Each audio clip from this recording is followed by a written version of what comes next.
Alrighty, yo guys, welcome back to the channel. Hope you guys are all doing absolutely fantastic as per usual. We're back with another week of 9 winners and losers. I'm in a little bit of a rush this week. I've got so much going on. I'm actually heading to the GP later this week, so I've got to do a lot of stuff in preparation for that and the videos for later this week on the channel. But I thought today we'd do this a little bit differently, and we're going to try go over 9 winners and losers in 9 minutes. I figured a lot of people on YouTube in the AFL scene do this sort of video, and I figured by the time you guys see these videos, you've probably already got the scoop on most of the media, most of the big stories, most of the news, etc. So I don't want to, oversaturate what you guys have maybe heard 5 or 6 times already. So I'm still sort of playing around with the format of this video and trying to make it something that you guys will get value out of and enjoy, and not just be something you've already seen 5 or 6 times already in the week. So feedback and all that would be appreciated down below. If you haven't already, make sure you subscribe, drop a like, I'd appreciate it, and let's jump straight into it. Alrighty guys, so you knew it was going to happen, you knew it was going to come. We got to mention the Dacos brothers. They absolutely are tearing up every single game they play right now. And I know we're only 2 games into the season, but on the weekend against Port Adelaide, they combined for 58 disposals, 4 goals, and over 1,000 meters gained. I mean, yes, I am a Collingwood supporter. I'm not shy to admit that, but there's no biasness here. It is just straight facts. They were easily the 2 best players on the ground right now, and it is absolutely insane to hear comments from Ken Hinkley after the game in his presser, basically admitting that Dacos, Nick in particular, just defeated them on Sunday. He was attempted to be tagged by one of the Port Adelaide midfielders, who I actually forget his name, but it just didn't work. I mean, after a quarter or 2, Dacos was off and just honestly running free and doing whatever the hell he wanted to on ground.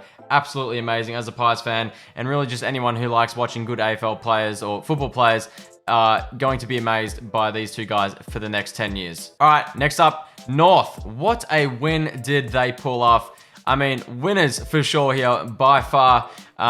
Going over to the West to take on Freo, a side that came, what, 4th last year, was it, on the ladder, or 5th, sorry? Got to a semi-final, and we are talking North Melbourne, who, I mean, they've started the year amazingly. I don't think anyone predicted them to go 2-0 so far in this season. I think the real thing to take away from this game is one, first of all, Alistair Clarkson, a great coach, makes a great difference to a side. We know that, and we've seen that as well with Ross Lyon this year. But Freo, the alarms have got to be ringing now. I said this in my tipping video. If they didn't win this game at home in front of their fans against a North Melbourne who is, let's be real, younger, less experienced, and probably, don't have as much talent on their list, but they're just gelling at the moment. They're playing so much better. So yeah, absolute red flags for Freo. Justin Longmuir said last week it was a wake-up call against the game where Freo played St Kilda. I think if last week was a wake-up call, I've got no idea what this week is. Freo fans, let me know what you're thinking. But shout out to North and credit to North for going in and playing an absolutely great game. All right, it wouldn't be right if we didn't talk about the bizarre occurrence that happened on the Friday night at the Gabba. Now, obviously, we all know the lights turned off. They went out, the fire started. There was a little globe that caught on fire. But I want to talk about what the hell is going on when games get suspended temporarily. I remember back in 2021 when the D's were playing West Coast over in Perth. The game had to get suspended for lightning and a severe weather warning. The game was pretty much all tied up. I think the D's were like, 30 or 40 points in front, just like the Lions were before that game got suspended. And then when the play resumes, it's like these teams get a new boost of life, or it's just like they're running onto the ground for the first time. It's like the first quarter has just started, and, well, the other teams seem to just miraculously pile on goals.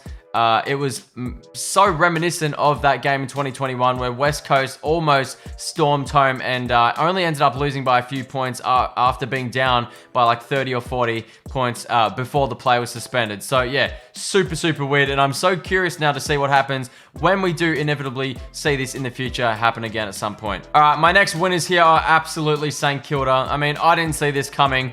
I did put them 3rd in my season predictions, but honestly, not because I believed in it whatsoever. Truly just because I said to myself, the predictions you think will happen are the ones that won't, and the ones that you don't think will happen usually do, just like Collingwood in 2021, top 4, etc, etc.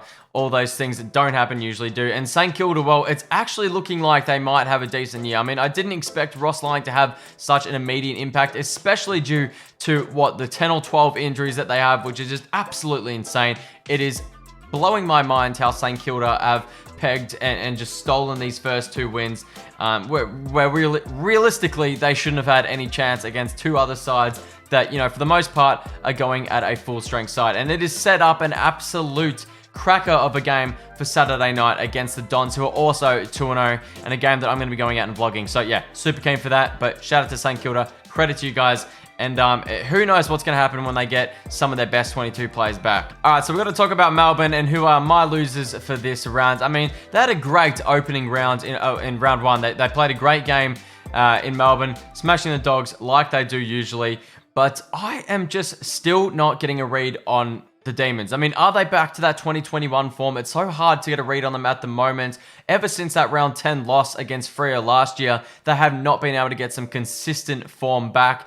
And it just makes you think, I mean, why? Like, why did it happen on Friday night? What happened to the game? They just dropped off again. Obviously, Max Gawn was out. Was that the deciding factor? For me, it makes no sense whatsoever, even with Gawney out. I mean, they've played good with him, you know, before in the last few years. And they've obviously got Brodie Grundy, who is an A-grade ruckman as well. So I don't know what's going on with Melbourne. I mean, usually they smash Brisbane and they played well against them in the last few years.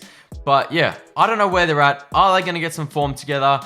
Are they going to be a bit of iffy side where they, you know, they have good... I mean, that last quarter they played in the last 10 minutes, they were magnificent. Can they keep that up? I don't know. We'll see what happens against them next week against the Swans.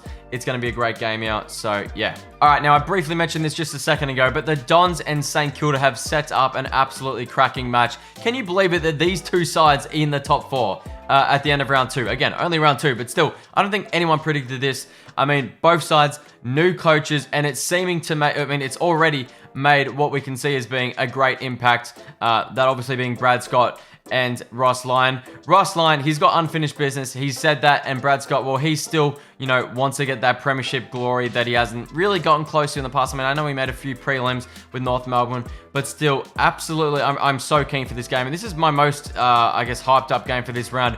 You know, aside from the Richmond Tigers and the Collingwood game that I'm going to be going to. But aside from that, this is the game I'm looking forward most to. Let me know what you guys are thinking about this. But this is 2 sides that I think at the moment are super, super even. I couldn't really put one in front of the other in terms of how they're playing and what form they're in at the moment. But if we actually look at their lists, I would suspect that Essendon would win 9 times out of 10 if you were going from purely, you know, a list point of view. But the way they're playing, I'm sort of feeling like at the moment, St Kilda have that backs against the wall mentality and just no fear at the moment. They're just playing such a free game. They're playing like they've got no pressure on their back, you know, with everything that, you know, is going on outside the game with the injuries and whatnot. So yeah, I'm looking forward to this game and can't wait to see the result. All right, so my next winner here is honestly just everyone that was watching the game on Thursday night against, or with the Cats, sorry, and the Blues. What a game it was. It was honestly sort of similar to that Thursday night draw we seen a few weeks ago. In some parts, it was really slow and scrappy, and then there'd just be bursts of like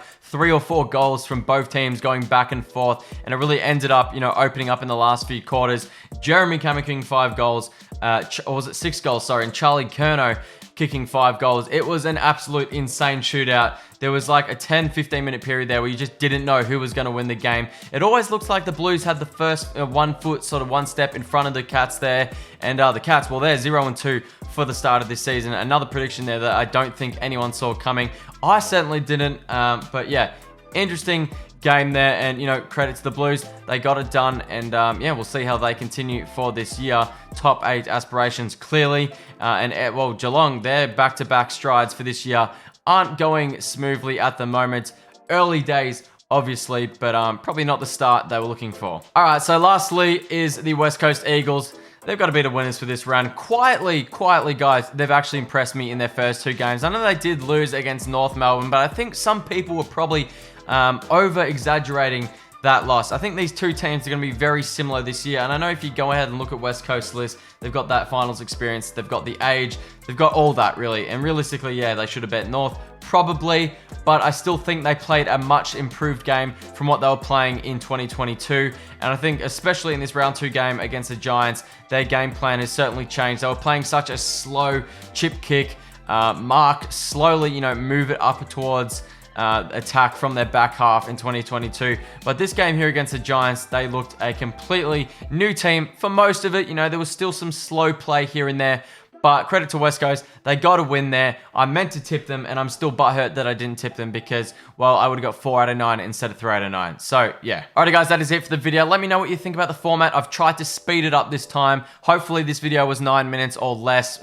I think it was going to be a little bit more, to be honest. But, yeah, make sure you guys drop a like, subscribe, and all that. I'm going to have 2 match vlogs coming later in this week. The first one being that Friday night game, and, of course, the Saints and Dons. Thank you all so much for watching. We hit 200 subscribers as well. Thank you all so much for that. And yeah, I'll see you guys in my next video. Bye-bye.